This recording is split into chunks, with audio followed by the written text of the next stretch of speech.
Jaarraa Abbaa Gadaa Baha Oromiyaa Koonyaa Gaara Mul'ataa Ganda Mudir Gooroo keessatti Abbaasaa Ibraahim Hamidii fi Harmeensaa Moominaa Eeboo irraa bara 1936 dhalatan.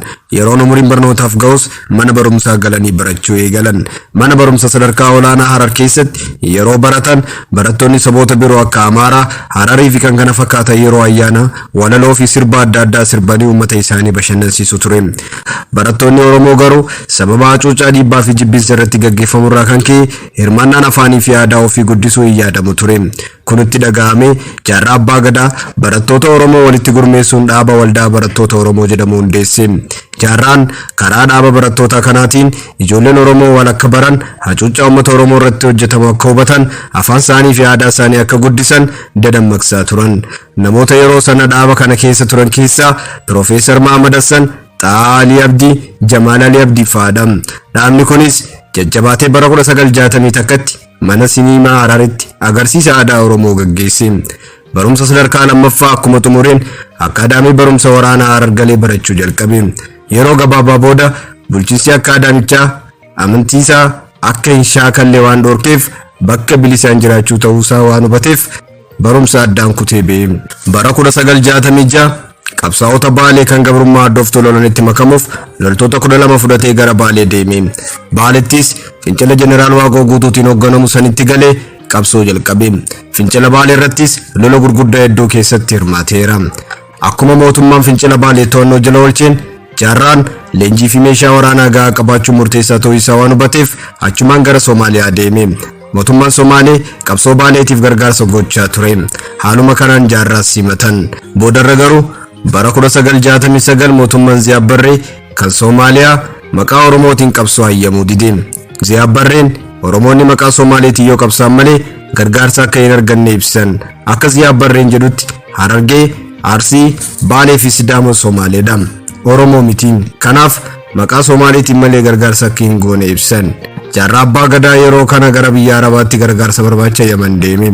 Bara 1970 Yaman kibbaa magaalaa Eden galee. Yamanittis Oromoota kan biroo kan akka Elemoo Qilxuu, Hussein Suuraa fi kan kana fakkaatan wal arguun waa'ee qabsoo Oromoo mari'atan. Dhaaba Oromoof qabsoo hundeessuuf murteessan. Mootummaan Yaman gargaarsa gochuuf abdii kennaniif. Baruma sana keessa gara Iraaqis deeme qaamota mootummaa waliin marii godheera. Hussein Suuraa, Jaarraa Abbaa Gadaa, Elemoo Qilxuu fi hooggantoonni kan biroo Kaayiroo, Baagdaadii fi Damaskoo dhaquun marii gaggeessan. Mootummaan Iraaqii fi Sooriyaa meeshaa waraanaa kennuufiif Filisxeemonni Sooriyaa keessa jiran leenjii waraanaa kennuuf waada galan. Erga qophiin barbaachisu xumuramee booda loltoonni 36 biyyatti deebi'anii qabsoo waraanaa kan eegalan leenjii waggaa tokko fudhatan. Maqaan loltoota kanaas Qeerroo Ganamaa jedhamee moggaafame. Baruma kana Jaarraan Qeerroo Ganamaa hoogganuudhaan meeshaa waraanaa fudhatee gara biyyaa qajeele. Qeerroo Ganamaa 36 hoogganamuudhaan Jaarraan doonii yaabbatanii Somaaliyaatti waayita bu'an waraanni Somaalee isaan marsee isaan qabe. Bara 1970tti Somaaliyaa keessatti mana hidhaa Mandheeraa jedhamutti waggaa 5 hidhaan dabarsan. Waggaa 5 hidhaa keessa ture achi ba'ee gara Mogadishoo geeffame. Mogadishootti Ziyaad Barree ofuma isaatii Jaarraan adda bilisummaa Somaalee dhiyaa maqaa Ingiliffaa Western Somalian Liberation Front WSLF hin beekamaa akka makamu gaafatan. Jaarraan garuu kana fudhachuu dide. Bara 1975 hoggaa mana hidhaatii ba'ee qabsoon biyyatti galuu akka qabu waan amaneef gara biyyaa seenee qabsoo jalqabe.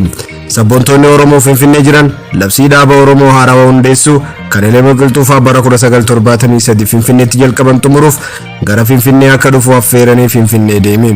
Haa ta'u malee sabboontoonni Oromoo dhaaba Maarkisist Leenisist Dargii wajjin dhaabu irratti waan qabamaniif dhaaba Oromoo hundeessuu kanarratti xiyyeeffachuu waan hin danda'amneef gara biyyaatti deebi'e.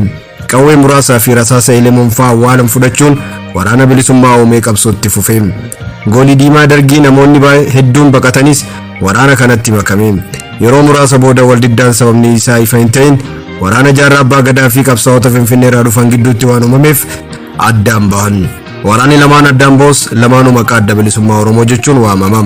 Bara 1985 Jaarraa Abbaa Gadaa fi hiriyoonni isaanii waraana kan isaanii adda Islaamummaa bilisummaa Oromoo AIBO jechuun moggaasan. AIBO'n mootummaa ce'umsaa Itoophiyaa kan bara 1990 takka ijaarame keessatti hirmaatee ture. Bara 1992 mootummaa ce'umsaa keessaa ba'uun gara gaarreen Harargeetti deebi'ee qabsootti fufe. Bara 2005 maqaa Aayiboo jedhu gara Adda Bilisummaa Dimokiraatawaa Oromiyaa jedhutti jijjiiranii. Du'uu isaatii wajjin wal qabatee jaarraa Abbaa Gadaa biyya Yaman magaalaa Sanaatti dhukkubsatee yaalamaa ture.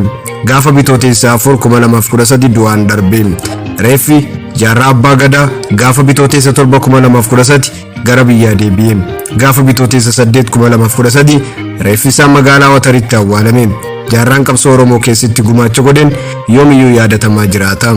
Artistoonni hedduunis kabaja jaarraaf qabaniif irraa ka'uun sirboota hedduu baasanii sirbaniiru.